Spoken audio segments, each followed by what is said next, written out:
Lon Tegels Air Check, looking for one good move. The saga continues. 3, 2, 1.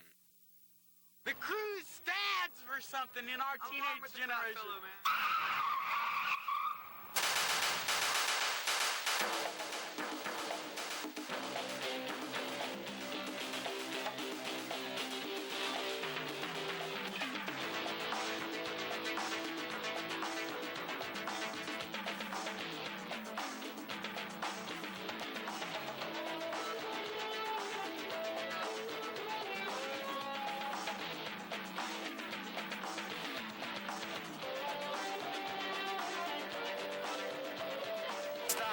Stop right there. No, this isn't going to work. This isn't a vet. This isn't Miami. This is Twin Falls, Idaho, where the pinnacle of social events consists of fast food restaurants and county fairs. I need more than that, and I like to do things different. Tonight, that's exactly what we're going to do. Instead of letting news directors introduce my stories, I'm going to try and set them up myself. The reason for the sunglasses. How many people do you know that wear shades at night when they drive their car? Well, that's the analogy I used when we did this next story.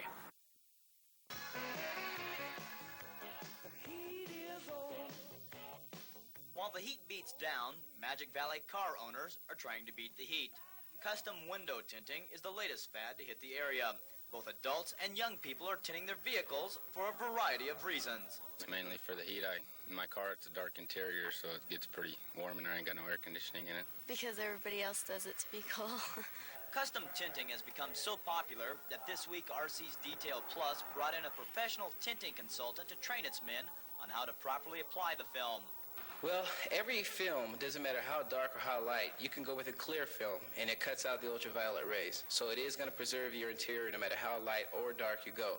Besides the practicality of cutting down on heat, Prierto says older people like it because it protects their sensitive skin. Despite its benefits, tinting is illegal. According to the Idaho Code, windows cannot present a metallic or mirrored appearance when viewed from the outside. However, according to state police, the law is worded so poorly that it's difficult to enforce. The law itself, by using the words opaque or non-transparent, is somewhat ambiguous, simply because what do those words mean? Does it mean that I can't see in or they can't see out? We're not certain. The real problem with dark windows is that it presents a safety threat to law officers. It can also be a threat to drivers, particularly at night when vision can be impaired. Last March, Rick Hamilton and a friend were killed near Filer when his car with tinted windows pulled out in front of a truck.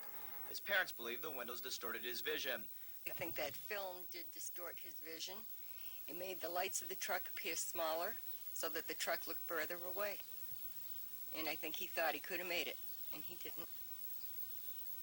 To give an example of how restrictive tinting can be, Rick's father took a standard piece of glass and put multi-layers of tinting. 1, 2, and 3 layers. By looking at it, it's obvious that vision is restricted. And it looks cool, all the kids do it, but I believe it's dangerous. Going overboard with too much tint is something that even the experts agree can be dangerous. We don't really stress going with too dark of a film on the front windows. In California, it is illegal. In some states, it is legal. But we try to dissuade the customer from getting a dark film on the front simply because at nighttime it does cut down on the visibility. So consumers beware. Yes, tinting does have its benefits, but it also compromises safety. In Twin Falls, I'm Lon Tegels reporting. You may have noticed that I try and take a creative approach to doing news stories. I try and make them different. This next story may appear to be your usual fire story that you see on every air check. However, this one's different when you realize that we were trapped by this fire. In order to make deadline, I was forced to cut the audio in the back of the station wagon here. What you'll see is that I can work under pressure. This morning it was estimated that only 750 acres of rangeland had burned, and the fire was considered under control. By 2 o'clock this afternoon, the winds had picked up, and the number had doubled to 1,500 acres. By 4 o'clock, the fire had jumped Rock Creek Road and was threatening a number of houses and outbuildings.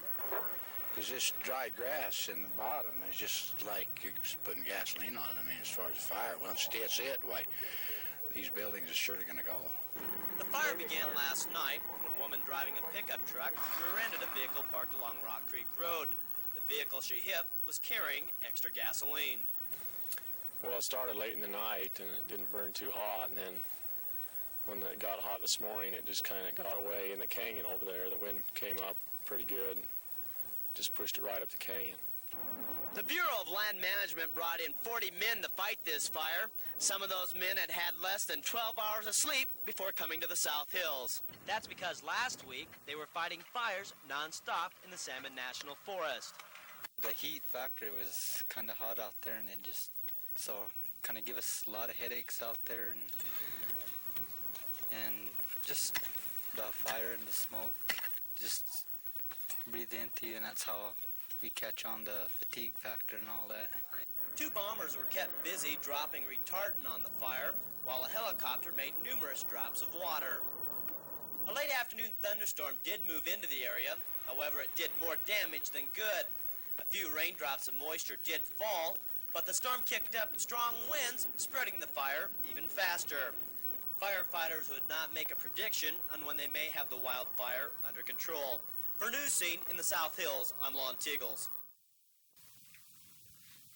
You know, when I came to Twin Falls 2 years ago, I bought these boots with the idea that we were going to better try and establish our rapport with ranchers and farmers. And it's worked. I've done a heck of a lot of ag stories, so many that I've worn the soles out of these boots. In fact, I think it's probably safe to say that I'm the best ag reporter this valley's ever had. For volunteers loading this donated hay, there was plenty of choking dust, sweat, and pain. Bucking bales is no easy task, but for these farmers, today's effort appeared to be a labor of love. I think it's just a goodwill deal. It is on my part. I hope some deserving animals get my hay and enjoy it and prosper from it. That's good enough. At the Hanson Beet Dump, there was a lot of enthusiasm this morning for the Idaho Hay Day, all wanting to help drought-stricken farmers in the southeast. Believe it or not, some of these men arrived as early as 7:30 this morning. Some men donating 1 ton, others 5 tons, some as much as 40 tons. They each had their own individual reasons for giving away their crop and time.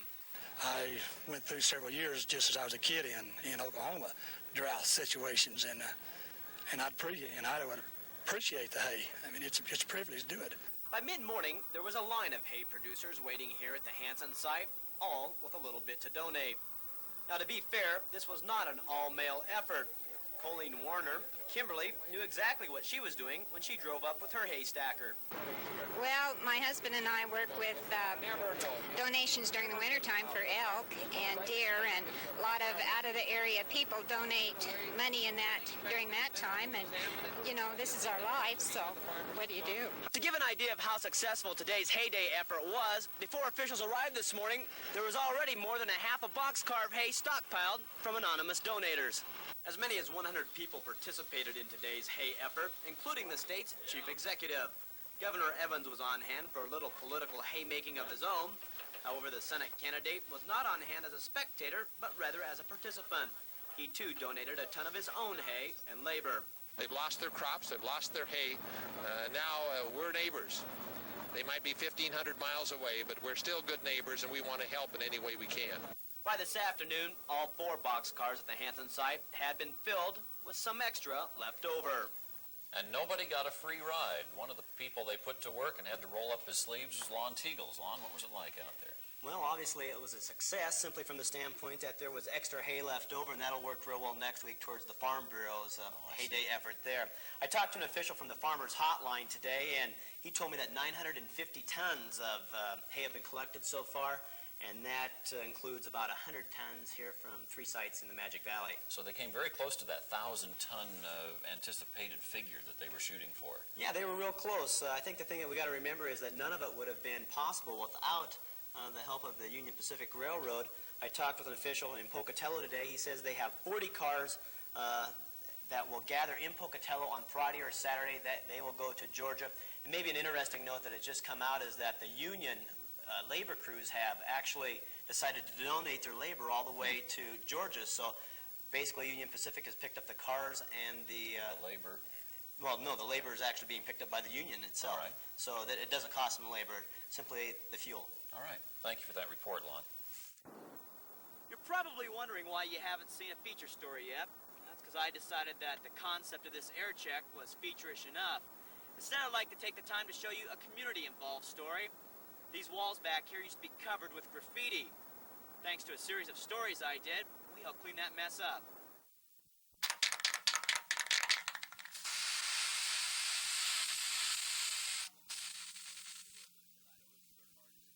This is the Perrine Bridge.